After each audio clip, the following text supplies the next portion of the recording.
moi, je m'appelle Michael Declercq et je suis référent chercheur pour l'ARES, donc l'Académie de recherche et d'enseignement supérieur. Et je suis également prof invité au niveau de l'Université catholique de Louvain. Et aujourd'hui, c'est peut-être avec cette casquette de chercheur que je vais vous parler. Et je vais un petit peu développer la notion d'approche par compétence et le rôle de la préparation du jeune dans son orientation par cette casquette de recherche, donc par la théorie et par les présentations empiriques, les résultats empiriques qu'on peut retrouver à ce propos. Et je laisserai la partie pratique plutôt pour la deuxième section, même si je vous présenterai quelques aspects pratiques. Et donc, comme l'a dit Lidwin, on est ici dans un quatrième atelier d'un cycle d'ateliers qui nous permet d'avancer sur différentes réflexions par rapport à l'approche, à l'orientation du jeune. Aujourd'hui, on va essayer de se concentrer sur un aspect plus spécifique, un questionnement plus spécifique lié à la transition vers l'enseignement supérieur. Et donc, comment intégrer cette notion de compétence dans la transition vers l'enseignement supérieur? Et peut-être plus précisément, quelle est la part d'influence de la préparation du jeune et donc de ses compétences à l'entrée dans sa capacité à mener à bien son choix d'études au niveau de l'enseignement supérieur, mais également, dans un deuxième temps, peut-être discuter sur la façon d'inclure cette préparation disciplinaire du jeune dans son processus d'orientation. Donc l'approche par compétence, c'est vraiment ça, c'est vraiment réfléchir sur la capacité à réfléchir, enfin, à intégrer cette notion de compétence dans une orientation liée aussi aux intérêts et aux aspects motivationnels. Et donc, la présentation que je vais vous exposer ici, elle va se dérouler en 3 temps. Donc, on va un petit peu relier la notion d'orientation à la notion de transition et de transition scolaire dans un premier temps, plutôt d'un point de vue théorique. Ensuite, on discutera vraiment de la notion de préparation et de compétences et son rôle sur la capacité de l'étudiant à faire cette transition, mais également le rôle des comportements adaptatifs pendant l'année, donc qui se mettent en place pendant l'année, pour essayer d'un petit peu contrebalancer le rôle des compétences versus le rôle, je dirais, des comportements de l'étudiant pendant l'année. Est-ce que tout est joué dès l'entrée? Est-ce qu'il y a moyen de rattraper des problèmes de compétences? C'est ce qu'on va voir ensemble. Et si on a un petit peu de temps dans notre demi-heure, on prendra un petit temps à ce moment-là pour répondre peut-être à une ou deux questions, peut-être vraiment sur l'aspect théorique. Et le troisième point de la présentation réfléchira sur la façon d'intégrer cette question de compétences à la recherche à la réflexion plus globale sur l'orientation du jeune. Et là, je vous présenterai un outil qui nous vient de Flandre. Donc, ce sera un aspect plus pratique et je vous présenterai les recherches sur cet outil. Et ça permettra de faire une transition assez facile vers la deuxième section qui sera consacrée à des outils qu'on a ici en Fédération Wallonie-Bruxelles. Voilà, donc j'espère que ce plan de présentation pourra vous intéresser et que je pourrai vous apporter des points intéressants par rapport à cette question. Et donc, si on doit commencer par rapport à cette notion de transition, on peut dire que la vie en général, donc si on la reprend de manière beaucoup plus globale, c'est que la vie est ponctuée par des moments de transition. Et ces moments de transition dans la littérature sont exposés comme étant des moments où l'individu va changer de rôle, va changer de statut et va potentiellement se développer, croître, grandir et pouvoir avancer, entre guillemets, dans ces différentes étapes de vie. D'accord ? Par rapport à ces transitions, il y a une théorie qui est la théorie des cycles de transition, qui a été mise en place par Nicholson, qui explique en fait que n'importe quel individu est systématiquement confronté à un ensemble de cycles de transition. Et donc, vous voyez que c'est des cycles dynamiques où l'individu va se préparer à un nouveau changement, une nouvelle transition, et puis après il va être dans une phase de rencontre, et puis d'ajustement, et puis de stabilisation. Et pendant cette phase de stabilisation, il est déjà en train de se repréparer à la prochaine transition. Et donc, c'est vraiment une réflexion sur, je dirais, le cycle de vie, en disant que notre évolution et notre parcours en tant que personne est ponctué et dynamisé par un ensemble de cycles de transition. Et chaque fois, on fait des transitions spécifiques avec ces changements de rôle, ces changements de statut. Et donc, ces transitions font partie intégrante de cette réflexion dans l'orientation. Quand on réfléchit à l'orientation, on réfléchit à la préparation des futures transitions, soit d'un point de vue scolaire, soit d'un point de vue professionnel. En tout cas, d'après Nicholson. Ce qui est important de dire, c'est que dans ces transitions, les transitions scolaires et professionnelles sont évidemment au cœur du travail d'orientation, mais aussi au cœur des réflexions sur les transitions. Nicholson les catégorise comme étant les transitions les plus importantes de la vie d'un individu. C'est ces grandes transitions scolaires, dont la transition entre l'enseignement secondaire et l'enseignement supérieur, ou la transition entre l'enseignement et la vie professionnelle. Donc, nous sommes vraiment sur des cycles et des compréhensions de ces transitions. Et c'est sur ça qu'on va se concentrer aujourd'hui et voir comment on peut, je dirais, l'associer aux réflexions plus générales qu'on a sur l'orientation. Michael, oui. excuse-moi de te déranger et de t'interrompre. Nous avons quelques réactions dans la discussion écrite qui vont dans le sens d'un son qui est un peu faible. Est-ce que du coup, je peux te demander d'essayer de parler peut-être un peu plus fort? Oui, il n'y a pas de problème. Merci. Ce que je peux faire aussi, c'est peut-être essayer d'augmenter le volume sur mon micro. Je ne sais pas si c'est possible dans les paramètres. Test du parleur. Ouais, c'est peut-être possible. Je regarde. Ok, alors j'ai dans la parleurs. discussion d'autres personnes qui me disent que le son est ok pour eux. Donc, non, il y a maxi. Ajuster le volume automatique. Tu vas mettre ça. Ici, vous m'entendez mieux? Ah oui, effectivement, oui, merci. Là, je t'entends plus du tout, Lidwine. Ah, mais sinon, c'est bon. Ok, tu m'entends bien. Mais moi, je vous entends plus. Tiens, c'est étrange, ça. Ok. Bon, je vais laisser ça comme ça. Si vous m'entendez mieux, c'est bien. Très bien. Je vais voir pourquoi je vous entends plus par la suite. Ah oui, je sais pourquoi je vous entends. Voilà. Lidwine, est-ce que tu peux parler pour vérifier que je t'entends bien? Est-ce que tu m'entends? Voilà, c'est bon. Parfait. Très bien, merci, Michael. C'est impeccable, merci. Parfait.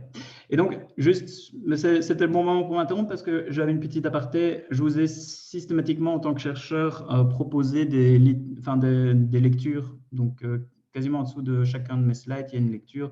Et c'est normalement des choses qui sont assez facilement accessibles. Donc, ça vous permet d'aller plus loin dans ce que je vous explique. Donc, ça pourrait être une bonne façon d'avancer.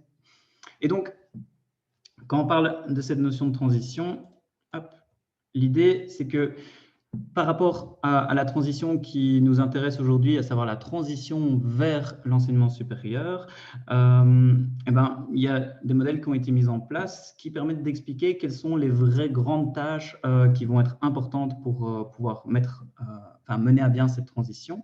Et la tâche la plus importante selon les modèles théoriques, ce serait ce moment de préparation et donc d'arriver dans l'enseignement supérieur et donc de faire ce passage et cette entrée dans l'enseignement supérieur en ayant réalisé un certain nombre de tâches et en ayant évité un certain nombre de pièges. Et parmi ces tâches, qu'est-ce qu'on peut voir? On peut voir le fait d'avoir permis de développer des attentes claires et réalistes par rapport au nouveau contexte de transition, donc l'enseignement supérieur. Arriver à développer une motivation positive, donc l'idée de se sentir capable de mener à bien cette transition et de savoir, d'avoir bien des objectifs clairs et motivés sur la raison pour laquelle la transition a été menée, et surtout atteindre un état de préparation suffisant. Et c'est sur ce point qu'on va rentrer plus en détail aujourd'hui. Donc on voit que c'est multiple, mais on va vraiment se focaliser sur cet état de préparation. En posant une première question, on nous dit que c'est important la phase de préparation, mais est-ce que c'est réellement si important pour l'étudiant quand il doit pouvoir mener à bien son processus de choix et donc réussir et persévérer dans l'enseignement supérieur? Ce que nous dit Nicholson, c'est que c'est une phase clé, mais c'est d'un point de vue théorique. Et d'après Nicholson, toujours d'un point de vue théorique, il nous dit que ça détermine la bonne réussite des prochaines phases, les phases de rencontre et d'ajustement, donc le moment de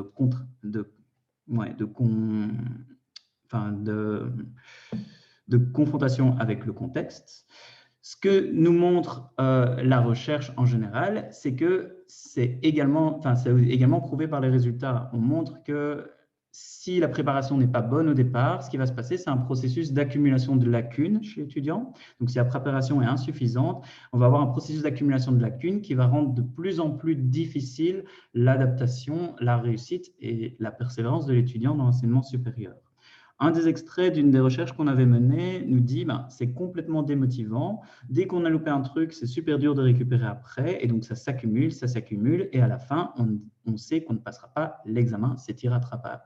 Donc, la recherche va dans le sens de dire que la préparation est vraiment primordiale pour une bonne réussite et un bon ajustement dans l'enseignement supérieur.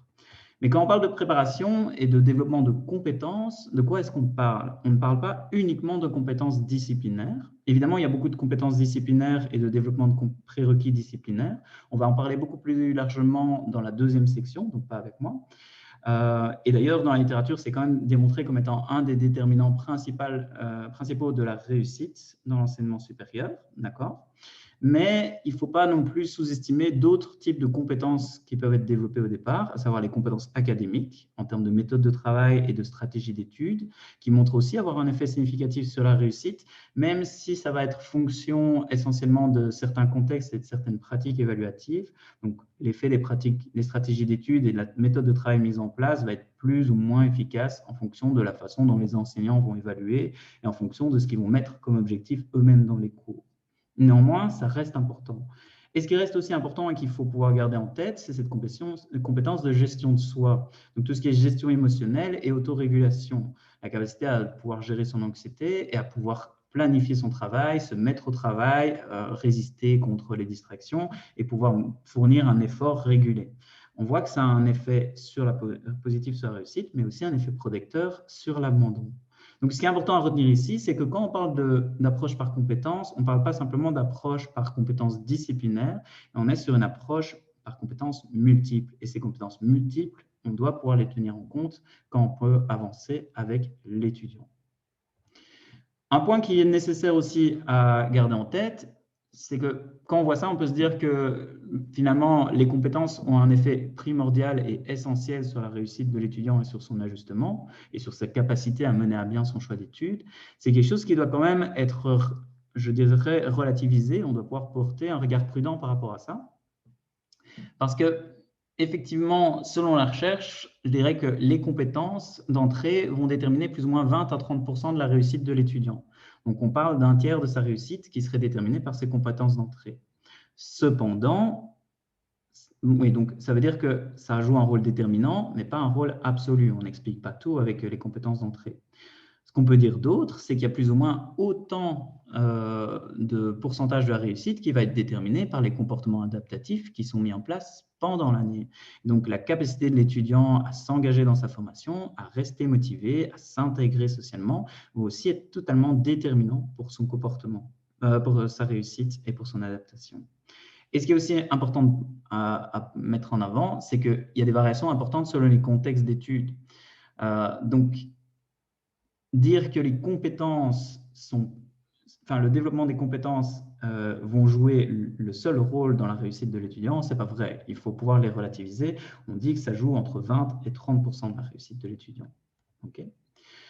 Une façon de relativiser ça, c'est par une étude qu'on a mis en place, je dirais, au niveau de... que moi j'ai mis en place dans mes recherches il y a quelques années. C'est une étude multifactorielle qui consistait à pouvoir analyser les différents profils d'étudiants qui rentraient à l'université en nous concentrant sur vraiment les notions de Nicholson. Donc, est-ce que l'étudiant est bien préparé? Est-ce qu'il a des attentes claires? Et est-ce qu'il est positivement motivé quand il rentre? Donc, par cette notion de passé scolaire, de processus de choix et de sentiment d'efficacité personnelle. Et ces recherches ont montré qu'on arrivait à avoir des profils d'étudiants très différents, d'accord, et avec des faiblesses spécifiques. Donc, des étudiants qualifiés de mal outillés qui arrivent vraiment avec un passé scolaire et un passé scolaire beaucoup plus difficile, qui a été beaucoup plus compliqué que d'autres. Des étudiants qualifiés d'insouciants qui arrivent en ayant pas beaucoup de doutes par rapport à leur capacité à réussir, mais en ayant fait un processus de choix très peu réfléchi, en ayant choisi plutôt par dépit ou par défaut leurs études. Les étudiants inquiets, avec un sentiment d'efficacité personnelle fort bas, malgré un processus de choix bien réalisé, un passé scolaire assez brillant. Et finalement, des étudiants à risque, des étudiants qui cumulent l'ensemble de ces trois difficultés, donc passé scolaire difficile, processus de choix peu réfléchi et faible confiance dans leur capacité à réussir. Donc des profils très différents.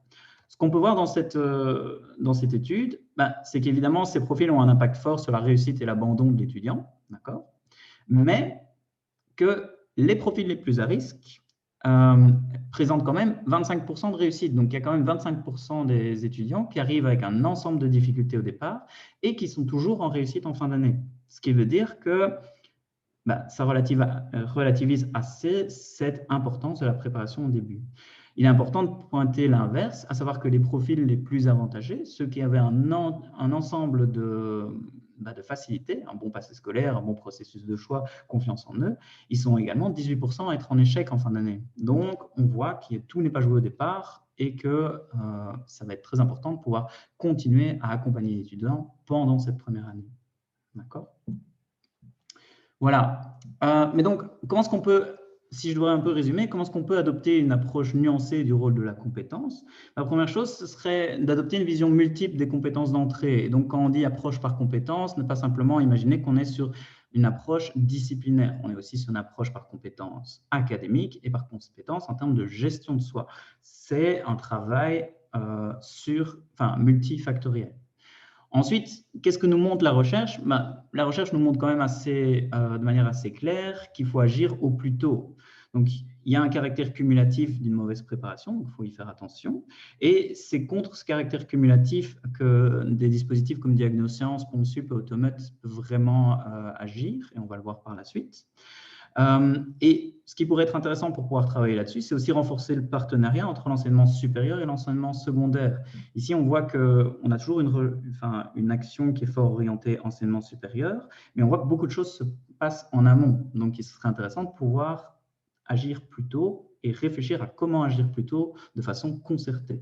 Ensuite, évidemment, investir dans l'orientation et la formation à l'orientation, parce qu'aujourd'hui, et donc ce cycle d'atelier est très intéressant pour ça, mais aujourd'hui, ça reste encore assez limité en termes de formation à l'orientation, et donc ça pourrait être plus développé. Une dernière chose, ce serait donc de pouvoir aussi proposer des actions qui sont situées. Vu qu'on a vu qu'il y avait des variations de contexte, des variations de public, ce serait intéressant de pouvoir proposer des actions situées, mais aussi des actions multiples qui ne combinent pas uniquement cette question sur la préparation, mais qui combinent aussi la notion de développement d'attentes réalistes et de développement d'une motivation positive à l'entrée dans l'enseignement supérieur. Et donc, ces différents conseils qu'on va essayer de voir par la suite en application. Ce qu'on peut dire, c'est que le CIO travaille déjà sur ce genre de réflexion et fournit ce genre de petits outils aux étudiants qui leur permettent d'identifier, vous voyez, vous avez différents points sur cette carte avec différents petits tableaux qui permettent d'identifier les différents moments de questionnement et différentes facettes du questionnement qui rassemblent à peu près ce que je vous ai présenté juste avant. D'accord ? Lidwin, est-ce que tu penses qu'on a un petit peu de temps pour peut-être une ou deux questions sur ce que j'ai présenté maintenant, avant que je passe au point plus pratique? Oui, tout à fait. Donc, dans le chat, nous avons une réflexion. Donc, c'est effrayant le nombre d'étudiants en première bac qui sont déjà dans les services de réorientation déjà en janvier. Voilà, je ne sais pas si tu souhaites y réagir. Je dirais que pour le moment, dans notre système, nous sommes face à un système ouvert donc qui permet une entrée vraiment très libre aux jeunes dans l'enseignement supérieur.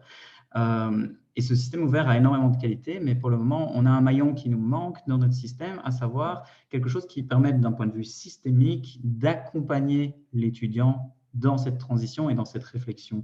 Parce que si on doit un petit peu caricaturer la situation actuelle, le processus du choix, la réflexion et le choix d'études est quand même laissé essentiellement à la responsabilité de l'étudiant, voire à la responsabilité des écoles et des initiatives locales en termes d'école ou en termes d'enseignement supérieur. Ici, il y a quand même vraiment un manquement derrière tout ça qui permettra de faire la transition avec ce que je vais vous expliquer par la suite. Oui. Très bien, merci. Dans le même ordre d'idées, mais je pense que tu viens d'y répondre. Une personne qui nous signale qu'en France, le dispositif Parcoursup entraîne aussi les affectations par défaut à l'université en L1 et le travail d'accompagnement est nécessaire. Avez-vous ce type de dispositif d'affectation? Oui, non pas réellement maintenant, mais je peux vous présenter ce qui est fait en Flandre et qui peut potentiellement répondre à cette question, à mon avis. Oui, donc pour la suite, c'est une bonne transition, oui, tout à fait. Okay. Une dernière question peut-être, Lidwin, Alors, une dernière réflexion. Les jeunes confondent compétences et CESS car l'obtention leur ouvre la porte vers toutes les études, sauf celles soumises à un examen. Oui, tout à fait. C'est une forme d'une réflexion. Et donc, c'est vraiment cette notion théorique d'attente précise et réaliste. L'idée, quand on réfléchit sur cette notion d'attente précise et réaliste par rapport au nouveau contexte de transition, il y a aussi en filigrane là derrière cette réflexion sur la compétence. c'est pas juste une attente par rapport au métier plus tard, c'est aussi une attente et une perception assez réaliste de ce qui est demandé dans l'enseignement supérieur et de ce qui est exigé et de ce qu'on va attendre de l'étudiant. Et en fait, dans la littérature, il y a certains auteurs qui présentent la première année, en tout cas la confrontation à la première année à l'université, comme le student shock of life, et donc le choc de la vie de l'étudiant. Et donc c'est un peu comme vécu comme une espèce de choc parce qu'on ne s'attendait tellement pas au contexte et qu'on est tellement surpris par finalement le décalage entre des préconceptions et la réalité que c'est très difficile de tout réajuster au dernier moment. Et donc, au moins ce choc est important, au plus l'étudiant aura facile à s'adapter. Ouais, tout à fait. Je propose de faire peut-être de parler un petit peu de la suite, Lidwine, et puis on réouvrira peut-être pour d'autres questions à la fin. Ok, mais donc, je vois que vos réflexions vont dans le même sens, vont dans le sens de ce que je voulais vous présenter ici. C'est que dans notre système actuel en Fédération Wallonie-Bruxelles, on n'a pas réellement de système qui nous permette d'intégrer la question de la compétence dans l'orientation de manière systémique. Ce qui est un problème parce qu'il y a aussi beaucoup de recherches qui montrent qu'on est dans un système particulièrement inégalitaire en termes d'orientation et en termes de développement de compétences. Ce qui veut dire des très fortes disparités en termes de compétences acquises dans l'enseignement secondaire, mais également des très fortes disparités en termes d'action d'orientation au niveau de l'enseignement secondaire. En gros, certaines écoles vont faire beaucoup pour l'orientation et vont avoir des formations de très bonne qualité, et d'autres écoles vont avoir des formations avec moins d'acquis et faire beaucoup moins pour l'orientation, ce qui va augmenter encore plus cette inéquité ou inégalité dans l'accompagnement à l'orientation. Et c'est un maillon, comme je disais tantôt, qui manque au système éducatif ici en Fédération Wallonie-Bruxelles et qui manquait également au système flamand jusqu'à il y a 5 ou 6 ans. Et c'est pour ça que le ministère flamand a mis en place la construction d'un outil systémique d'orientation et de préparation à l'enseignement supérieur qui s'appelle le dispositif Columbus. D'accord. Je vous ai mis le site ici, donc quand vous récupérerez les slides, vous pourrez aller voir si vous avez des bonnes capacités à parler néerlandais. Et ce dispositif Columbus a permis d'essayer de combler ce maillon manquant et de remettre entre guillemets l'orientation comme une responsabilité partagée entre les différents établissements secondaires et supérieurs et une responsabilité à partager entre les différents acteurs de l'orientation. Et donc, que propose ce dispositif? En fait, ce dispositif a construit un outil en ligne qui a été partagé et qui a été co-construit au travers d'un travail collaboratif entre les universités, entre les hautes écoles, mais également avec la collaboration active de l'enseignement secondaire et avec un travail commun entre l'enseignement secondaire et l'enseignement supérieur de communication avec les jeunes. Donc, la façon d'intégrer les jeunes dans cette communication et dans cette réflexion. Et donc, ce n'est pas un outil qui est je dirais, labellisé université ou labellisé enseignement secondaire, c'est un outil qui a été construit de manière collaborative et qui est partagé. C'est un outil institutionnel et systémique, donc qui n'est pas rattaché à uniquement une institution. Et l'idée, c'est que c'est un instrument qui va permettre d'accompagner l'étudiant dans sa préparation vers l'enseignement supérieur et sur les différentes dimensions que je vous ai présentées préalablement. Donc, dans ce dispositif, il y a des moments de test non contraignants et non obligatoires qui commencent en 5e secondaire. Donc, il y en a en 5e, il y en a en 6e parce que c'est un parcours progressif et qui propose une approche multiple de l'orientation. Donc, ces tests, quand je dis tests, ce n'est pas uniquement des tests de compétences, c'est des questions qui vont permettre des tests de connaissance de soi aussi, donc qui vont avoir une approche qui vont permettre à l'étudiant d'un peu mieux comprendre ses motivations et ses sentiments de compétence par rapport à différentes disciplines, qui vont lui permettre de mieux comprendre, de mieux situer par rapport à ses compétences en termes de compétences académiques, donc stratégie cognitive et métacognitive, mais également de compétences disciplinaires pour les différentes disciplines, pour les différentes formations qu'il aurait voulu entreprendre. Et finalement, des tests qui permettent de réfléchir sur ses intérêts professionnels, j'aurais peut-être dû les mettre en premier parce que c'est ça qui va déterminer la suite, mais donc qui va permettre de déterminer vers quel type d'études et quel type de formation il pourrait se diriger. L'idée, c'est que ce n'est pas un test en ligne qui est utilisé de manière indépendante et que l'étudiant va faire seul. C'est un test en ligne qui sert de première action pour pouvoir après être intégré dans une démarche d'orientation avec les acteurs de l'orientation du secondaire, mais également avec certains acteurs de l'orientation du supérieur. Donc, ça permet vraiment d'avancer dans ce processus en ayant un et même outil. Et donc, évidemment, comme j'ai dit, c'est un processus progressif. Et donc, il y a vraiment cette notion de, on ne va pas faire passer un gigantesque test qui va prendre des heures sur différents aspects, mais on va avancer progressivement avec l'étudiant en lui faisant passer petit à petit certaines informations. Et donc, on part sur des premiers choix de l'étudiant avec une auto-exploration de vers quoi lui irait. Après, on ouvre largement vers une exploration plus large, vraiment des grandes formations qui pourraient convenir en fonction des intérêts. Et puis après, on va aller refermer et aller faire l'exploration détaillée de certains programmes spécifiques. Et sur base de tout ça, avec un retour sur les compétences et avec un retour sur les motivations, il y a une prise de décision et un engagement progressif qui va se mettre en place, soit pour remettre l'étudiant à niveau s'il en a besoin, soit pour s'assurer qu'il est dans une formation qui lui permette d'avancer et de réussir sans trop de difficultés. Et donc, c'est un support à l'action des professionnels de l'orientation dans les écoles. Ça permet de renforcer l'équité du soutien entre les écoles, évidemment, vu que c'est un système, c'est un outil systémique. Et ça permet d'accompagner les jeunes durant les 2 dernières années du secondaire. Éviter de réfléchir à la préparation de l'étudiant, je dirais en fin de réto, où des fois c'est un petit peu trop tard pour combler la lacune, ou alors il va devoir le faire pendant sa première année à l'université, mais alors ça va, ou dans l'enseignement supérieur, mais alors ça va rajouter encore des choses à faire pendant cette première année qui est déjà difficile. Donc, je dirais que c'est une façon assez intéressante de pouvoir travailler. Et l'idée, c'est que dans ce dispositif, on a des tests de compétences qui vont permettre à l'étudiant de se situer et de pouvoir lui dire si il est largement, il a largement dépassé, il a largement atteint les niveaux de compétences et de prérequis nécessaires pour la formation, ou s'il a quelques lacunes, ou s'il a des grosses lacunes. Mais ce qui est important de savoir, c'est que ce feedback en termes de compétences, il est intégré dans un travail d'accompagnement du jeune, donc il n'est pas seul face à ses résultats du test. Il y a un feedback écrit nuancé qui arrive à la fin du test de manière écrite. Et c'est également directement intégré dans le travail des enseignants et des conseillers d'orientation. Donc, la première chose à faire avec ce feedback, c'est d'en discuter avec un professionnel.